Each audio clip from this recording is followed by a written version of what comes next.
you ever felt this situation?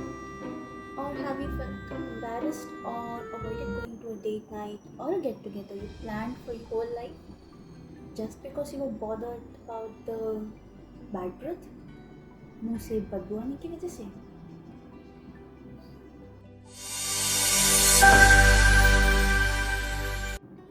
Hi guys, this is Dr. Pragya and we welcome you to our YouTube channel. So today we'll be discussing about halitosis. In simple language we say bad breath या फिर in Hindi we say मुंह से बदबू आना. तो सबसे पहले we'll discuss about reasons या किन कारणों से आपके मुंह से बदबू आ सकती है या halitosis हो सकता है. So the first most and the most common is when you are not able to clean or maintain hygiene of your oral cavity. जब आप अपने मुंह की सफाई ठीक से ना कर पाए. Other than this, if you are not cleaning your tongue properly, आप दांत तो ठीक से साफ कर लेते हैं बट अपनी टंग या जुबान को भूल जाते हैं. जुबान की भी सफाई जरूरी होती है. Other than these two reasons, your dietary या आपके खान पान की वजह से भी आपके मुंह में बदबू आ सकती है. अगर आप बहुत ज़्यादा कॉफ़ी पीते हैं या चाय ऑल्सो या फिर आप अनियन गार्लिक या फिर फिश या स्पाइसी फूड काफ़ी ज़्यादा कंज्यूम करते हैं, इन कारणों से भी आपके मुंह से बदबू आ सकती है. देन अगर आप बहुत ज़्यादा स्मोक करते हैं, स्मोकिंग वैसे भी अच्छी बात नहीं होती है, तो आप कम करें या ज़्यादा करें, स्मोकिंग की वजह से आपको आपकी बैड ब्रेथ या हाइलिटोसिस हो सकता है. अदर देन दिस अल्कोहल की वजह से भी आपके मुंह से बदबू आ सकती है. देन अगर ये डाइटरी हैबिट और आपकी ओरल कैविटी की चीज़ें नहीं हैं, तो कई बार कुछ सिस्टमिक डिजीज़ जैसे कि डायबिटीज़ या फिर लिवर में कुछ इन्फेक्शन या डिजीज़ के कारण भी आपको हाइलिटोसिस या फिर बैड ब्रेथ हो सकता है. साथ में अगर आपका गट या स्टमक ठीक नहीं रहता है, आपको बार बार एसिडिटी के रिफ्लक्स होते हैं, खट्टी डकारें आती हैं, काफ़ी बार वॉमिट्स हो जाती हैं, तो इस वजह से भी आपको बैड ब्रेथ हो सकता है. इवन अगर आपकी साइनसेस में कुछ इन्फेक्शंस हैं या नोज़ में कुछ इन्फेक्शन है, तो इस वजह से भी आपके मुंह में बदबू आ सकती है. बिकॉज नोज़ और मुंह की जो कैविटी या फिर जो इंटरनल पार्ट होता है थोड़ा कॉमन होता है, like they have the common pathway. So उस वजह से भी आपके मुंह से बदबू आ सकती है. देन आप इनके ट्रीटमेंट्स में क्या कर सकते हैं?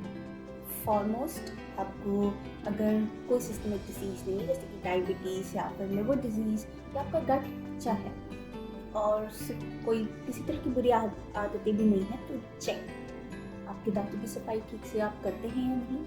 अगर वो ठीक है, गेट अ डेंटल विजिट.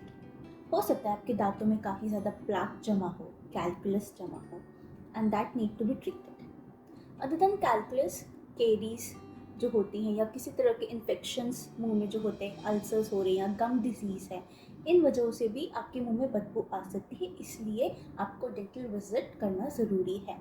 ये आप घर पे ट्रीट नहीं कर सकते हैं. एंड जब आपकी ओरल कैविटी ठीक है तो पॉसिबली आपको अपना जो डाइटरी कंजप्शन है अनियन गार्लिक का या फिर स्पाइसी फूड, फिश, इन सब का कंजप्शन कम करना चाहिए. इससे आपको जो बैड ब्रेथ है वो थोड़ा कम होगा. या फिर आप जब भी इन्हें खाते हैं तो यूज़ फेनल मुखवास to freshen up your oral cavity and gargle every time whenever you eat such thing thoroughly, and you can also do a brushing also. And other than this, quit smoking, decrease the consumption of alcohol. You can stop it, so that is way more better than just restricting the consumption of alcohol.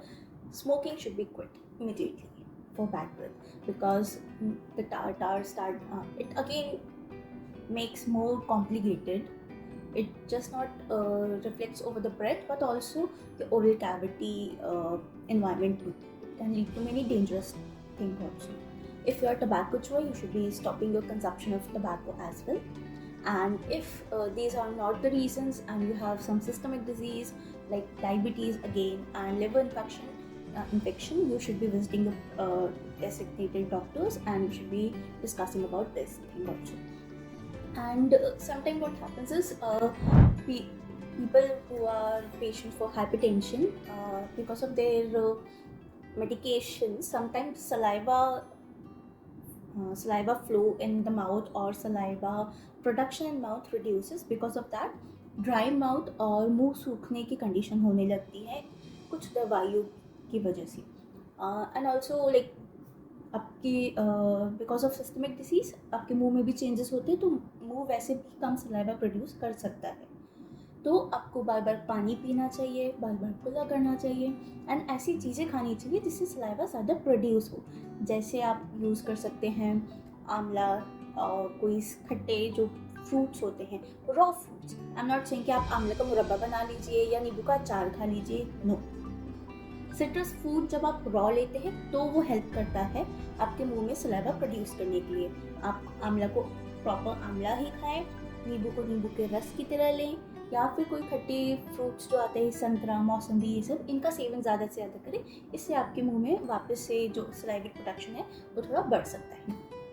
Other than this, आपको अगर GERD या फिर गट में कोई issue है, बार बार आपको acidity होती है, तो you should be visiting your gastroenterologist. या और अगर आपको साइनसेस में या नोज में कुछ इशू है, you should be visiting your ENT soon. So this is the treatment and reasons. आप कैसे बैड ब्रेथ या फिर बैड ऑडर को अपने से दूर कर सकते हैं. Again you will be very confident to get to meet people and be yourself. Bye bye.